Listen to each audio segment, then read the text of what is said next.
क्या है? नियामक ज्यामिति। कल का वीडियो में हम लोग देखे थे कि हमने दूरी सूत्र भी देखा, हमने त्रिभुज का क्षेत्रफल निकालना भी जाना, हमने सेक्शन फॉर्मूला भी जाना, विभाजन सूत्र भी जाना, और हमने क्या जाना? तो हमने मध्य बिंदु भी निकालना जाना, है ना। यानी कि इतना सूत्र जाना, फॉर्मूला जाना। तो आज हम त्रिभुज का क्षेत्रफल तो जानवे करते हैं, लेकिन आज एक संरेखीय जानेंगे। क्या? संरेखीय। तो संरेखीय कहने का मतलब है कि तीन बिंदु एक ही रेखा में, के रेखा में, एक ही रेखा में हो। तो कहता बाबू कि तीन बिंदु तो बनता है त्रिभुज। हम जानते हैं कि 1 2 3, तो तीन बिंदु से तो हमारा त्रिभुज बनता है, लेकिन यहाँ कहने का मतलब है कि तीन भिन्न बिंदु मैंने भिन्न लाइन पर था, अलग अलग था, तब ना बना, तब बना तो कुछ इसका एरिया हुआ, है ना जी। लेकिन कहता है बाबू कि नहीं, तीन बिंदु है लेकिन एक ही लाइन पे, मैंने संरेख है, एक ही रेखा पे है। क्या है? संरेख है, एक ही रेखा पे है। तो ऐसे करना पर त्रिभुज बनेगा? नहीं बनेगा। जब त्रिभुज नहीं बनेगा तो इसका क्षेत्रफल भी क्या होगा? 0 होगा। क्या होगा? 0 होगा। जो हम क्षेत्रफल लगाते हैं त्रिभुज का 1/2 ब्रैकेट बड़ी वाली x का बिंदु लेते हैं x1, फिर y2 में से y3 plus x2 y3 minus y1 plus x3 y1 minus y2 बराबर हमको 0 आना चाहिए। क्या आना चाहिए? 0। तब ना हमारा यानी कि संरेखीय होगा। संरेखीय होने के लिए त्रिभुज का क्षेत्रफल बराबर 0, यानी कि जब भी अगर कोई मान आता है तो जरूर त्रिभुज बनेगा।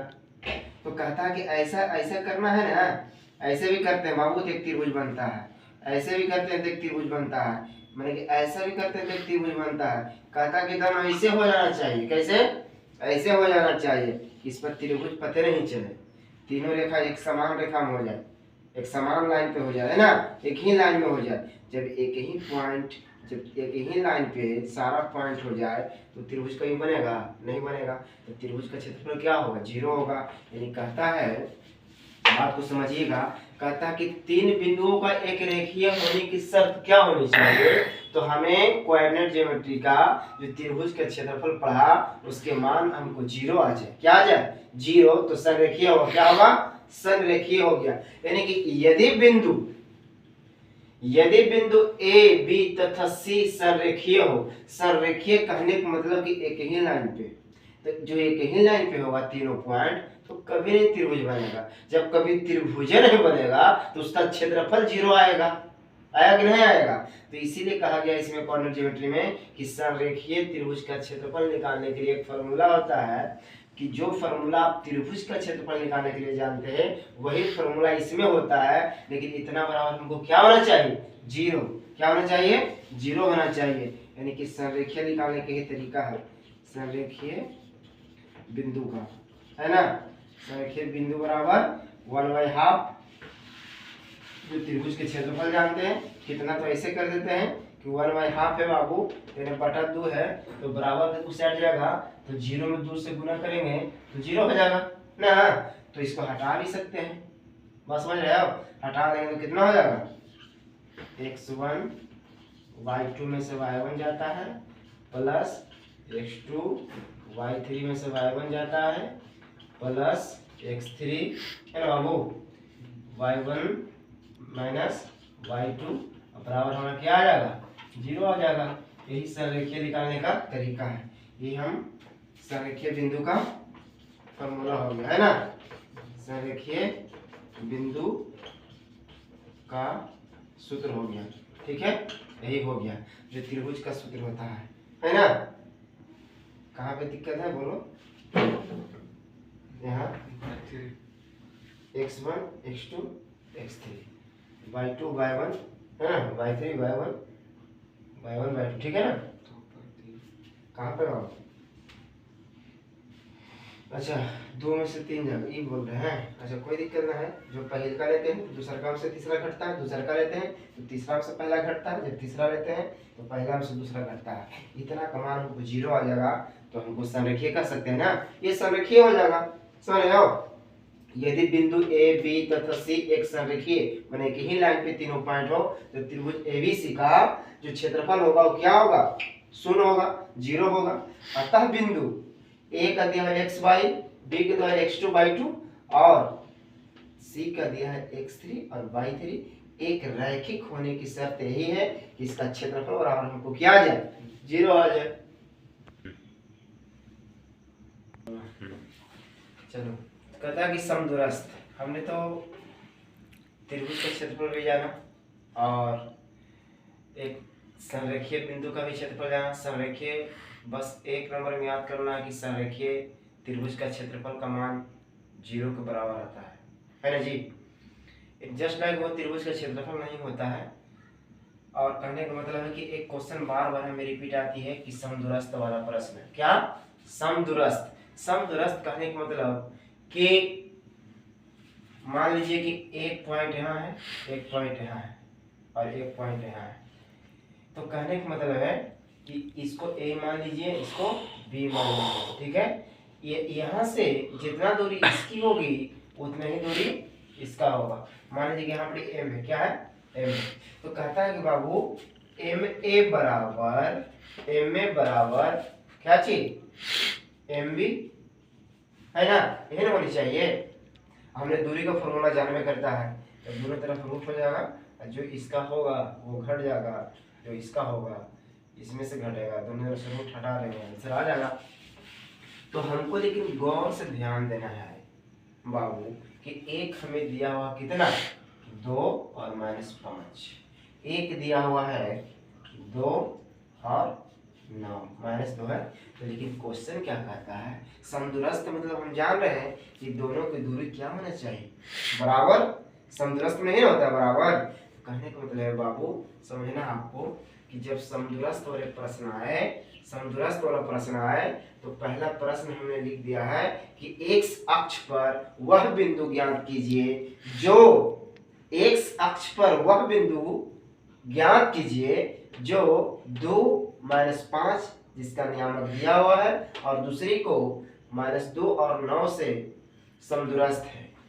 इतना इतना दिया हुआ है, जो इसका होगा ना x और y, यहाँ से यहाँ बराबर, यहाँ से यहाँ बराबर। लेकिन क्वेश्चन में कहता है कि x अक्ष पे, कौन अक्ष पे, जब x अक्ष पे कहेगा तो y 0, क्या होगा, y 0, क्या होगा, y 0। जब y पर कहेगा तो x 0, जब y पर कहेगा तब x 0। कहने का मतलब थोड़ा सा हम चलते हैं आपको बेसिक चीज, ये y ये x, समझ रहे हैं, इधर प्लस में जाता है, इधर माइनस में, इधर माइनस में, इधर प्लस में, है ना। तो कहता बाबू इधर x होता है, इधर y, इधर y डैश, इधर x डैश, है ना। तो कहता है छोटू कि जब कोई मान x पर हो, किस पर हो, x पे हो, किस पर, x पर, तो y क्या होगा, 0। जब किसी बिंदु कोई अक्ष पर, जैसे कहते हैं x अक्ष पर, तो x का वैल्यू दिया हुआ है और y का वैल्यू 0 हो जाएगा, क्या हो जाएगा, 0। जब कहेगा कि y पर दिया हो, कोई बिंदु y पर दिया हो, तो क्या हो जाएगा, y दिया रहेगा, y दिया रहेगा और x का मान 0 हो जाएगा। जिस पे कहेगा वो दिया रहेगा और जिस पे ना कहेगा उसके मान 0 हो जाएगा। जैसे कहा बाबू यहाँ कि x अक्ष पे, तो जैसे ही x कहा तो x लिखेंगे और y 0, समझा बात को। और एक बात यहाँ पे गौर करने वाली चीज है कि जब जब अगर इस तरह के प्रश्न में कह दें कि x अक्ष पर तो y 0, y अक्ष पर तो x 0। और एक क्वेश्चन आता है हमें किससे, मैट्रिक में, कि बताना भाई कि जब x बिंदु दिया रहे, जब x का बिंदु दिया रहे, जब x अक्ष का बिंदु दिया रहे, जब x अक्ष का बिंदु दिया रहे तो y का समानांतर होगा, किसका, y का समानांतर होगा, किसका समानांतर होगा जी, y का समानांतर होगा, किसका समानांतर होगा, y का। मान लीजिए छोटू कि हमको x बराबर 3 दिया है, कितना, 3, तो प्लस में है जी, तो प्लस में मान लीजिए कि यहाँ पे 1 आया, 2 आया, 3 आया, 3 दिया है, तो 3 दिया तो इसको हम कैसे निशान बनाएंगे, यही ना है, यही ना बाबू। तो बताओ, हमने कहा है कि जब x का वैल्यू देगा तो y का समानांतर ना होगा, इसका समानांतर ये y एक्सिस है और ये दर्शा रहा है कि x पॉइंट पर है, तो x y जब x दिया रहेगा तो y का समानांतर, जब y दिया रहेगा तो x का समानांतर। समझ गया? जब कोई बिंदु x अक्ष पे दिया रहे तो y का समानांतर, और y अक्ष पर दिया रहे कोई बिंदु तो किसका? x का समानांतर, एक दूसरे से अपोजिट। नहीं समझा? फिर समझना कि जब बिंदु कोई x अक्ष पे दिया हो तो किसका समानांतर होगा? y का समानांतर होगा। जब बिंदु y पर दिया हो तो x का समानांतर होगा। समझ गया? ये 1 नंबर क्वेश्चन में आता है। ठीक है, देखना बाबू, समदूरस्थ की बात कर रहे थे। समदूरस्थ है ना, कहता कि जो ये होगा लाइन, जो ये लाइन, दोनों के बीच की दूरी क्या आना चाहिए? बराबर। जब दोनों की दूरी बीच बराबर आएगा तो उसी को ना समदूरस्थ कहेंगे जी। तो समदूरस्थ बढ़िया से समझ जाइए। यहाँ कहा x अक्ष पर वह बिंदु। अब मानिए जब x अक्ष पे वह बिंदु का रहा तो y 0 होगा, कंफर्म है। लेकिन x क्या होगा? तो हम चलेंगे, क्या चलेंगे कि तो मान लीजिए कि माना कि x अक्ष पर बिंदु m दे, माने कितना? x और 0। x पर कहा था x माने, लेकिन कंफर्म होता है कि y 0 होगा, है ना। तो चलना हम लोग को निकालना है कि जब दोनों बराबर होगा, m a बराबर mb, क्या होगा? mb। तो दोनों को सूत्र हम लोग जानते हैं ना, फॉर्मूला, दूरी सूत्र। तो mb का सूत्र क्या होगा? इसका और इसका, देखो दोनों तरफ रूट चढ़ जाएगा, एकदम कंफर्म है। बीच में बराबर, इसका भी रूट चढ़ जाएगा, एकदम कंफर्म है। कोई दिक्कत बाबू नहीं ना? तो चलो, इसमें से x2 में से x बन जाएगा, यही ना होता है। तो 2 में से कितना जाएगा? x जाएगा, तो 2 में से x स्क्वायर है, बीच में प्लस। चलो, -5 में से 0 जाएगा, -5 में से 0 जाएगा, कंफर्म। चलो, अब इसको बराबर करते हैं तो 2 में से कितना जाएगा? -2 में से -ax, कंफर्म। चलो, 9 में से कितना जाएगा? 0 स्क्वायर। देखो दोनों तरफ रूट है, तो रूट से रूट हटा दो, क्या हो जाएगा? हट जाएगा। तो चलो उतारो, रूट से रूट कैसे? ऐसे लिखता है कि दोनों तरफ वर्ग करने पर, तो दोनों तरफ स्क्वायर करेंगे तो हट जाएगा ऐसे भी। चलो बाबू, तो बचता कितना है? 2 - x, क्या? x स्क्वायर प्लस कितना हो जाएगा? 5 का स्क्वायर करेंगे तो 25 होगा, और -5 ही करेंगे तो 25 होगा। चलो बाबू, ये तो आपका कितना बचा? -2 - x का होल स्क्वायर प्लस 9 में से 0 जाएगा तो 9 81, है ना। हाँ, तो इतना बराबर इतना भी हुआ, है ना, स्क्वायर रूट हटाने से। तो ये हम फॉर्मूला जानते हैं, a - b का होल स्क्वायर होता है कि a square plus b square minus 2ab, ये तो जानता है। इसी फॉर्मूला पर हम लोग को तोड़ देना, ठीक है। तो चलना छोटू, ये हो गया a स्क्वायर का, a का स्क्वायर करेंगे तो कितना हो जाएगा? 4 प्लस b स्क्वायर, x करेंगे तो x स्क्वायर आएगा, -2ab, 2 a की जगह पर कितना है? 2, और b की जगह पर x, ठीक है। ये 25 तो पहले से है, कोई दिक्कत? बराबर। चलो, इसको भी करेंगे a स्क्वायर, तो -2 का हम स्क्वायर करेंगे तो 4 हो जाएगा, कोई दिक्कत? प्लस b स्क्वायर, x का स्क्वायर करेंगे तो x स्क्वायर होगा, है ना, -2ab। तो -2ab a की जगह पर कितना? ये तो क्वेश्चन से कहता है 2, और a का मान कितना? -2, और b की जगह पे x, है ना बाबू, b की जगह पे x, कोई दिक्कत? नहीं। तो चल ना, ये 4 हो गया कि x स्क्वायर हो गया, माइनस 2 2 में 4, x प्लस 25 बराबर 4 plus x square minus minus plus 4x, है बाबू, देखे ना। तो और इसमें 9 में 81 था रे, है छोड़ दिया, प्लस 9 में 81 है ना।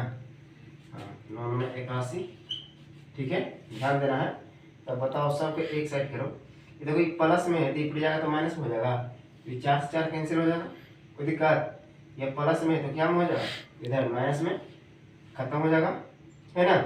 ये देखना छोटू कि -4x है और प्लस 4x है, तो ई पटी जाएगा तो प्लस में, ये पहले से 4x है और ई पटी जाएगा तो माइनस वाला प्लस में हो जाएगा 4x। अब ध्यान देना, ये पहले से 25 है, कितना है 25 है, ठीक है। इधर आएगा तो कितना हो जाएगा ये माइनस में, अच्छा। तो 81 में से 25 जाएगा था छोटू, कितना होगा 81 में से 25 जाएगा था, बताओ 11 में से 5 या 6, ये बचा 7, 7 में से 2 जाएगा था 56, तो ये 56 बचा -56, है ना। ये देखिए 4 4 8, 8x, बताओ तो 8 7 56 माइनस में होगा, तो x बराबर कितना है -7, कहा कि -56 तो -7 होगा। तो कहता है कि जहाँ कह रहा था कि x अक्ष पर वह बिंदु, तो x अक्ष पे कितना है -7, ये तो 0 0 रहेंगे, यही मेरा आंसर हो गया। क्या हो गया कि m का कोऑर्डिनेट कितना हो गया -7 और 0, दिस इज ए आंसर। तो कसमग्रस्त मतलब दोनों बराबर कर देना। बेसिक चीज तो हमने बता दिया, जितना भी ज्योमेट्री का बेसिक था हमने बता दिया, और अगला वीडियो में हम आपको ट्रिकली भी सॉल्यूशन करके बता देंगे और क्वेश्चन आंसर भी हम किताब से बता देंगे। ट्रिक से हम इस चलते बताना चाह रहे हैं कि कोई बंदे का, कोई भाई का एग्जाम है कंपटीशन में, यानी ज़्यादातर तो अभी 9th 10th मैथ वाले जो बीपीएससी का टीचर बनने जा रहा है उसमें भी पूछता है ये क्वेश्चंस, त्रिभुज का क्षेत्रफल बहुत जल्द कैसे निकालें। अगर कभी कोई पूछे कि त्रिभुज का क्षेत्रफल जानते हैं तो कहेगा कि किसी आयत का क्षेत्रफल या किसी चतुर्भुज का। तो इसमें देखिए तो 2 त्रिभुज बना ना, तो यहाँ से एक त्रिभुज के निकालेंगे, है ना, एक त्रिभुज के निकालेंगे और 2 से गुना कर देंगे तो हो जाएगा, नहीं हो जाएगा। या ये दोनों त्रिभुज के निकालेंगे, एक त्रिभुज ही हुआ और एक त्रिभुज ही हुआ, दोनों के निकाल के जोड़ देंगे तो हमको चतुर्भुज के निकल जाएगा, है ना। तो हड़बड़ाने की बात नहीं है, हम कल अगला यानी कि वीडियो में वो भी डालेंगे, ठीक है। जय हिंद, जय भारत, और आप लाइक और सब्सक्राइब कीजिए और शेयर भी कीजिए।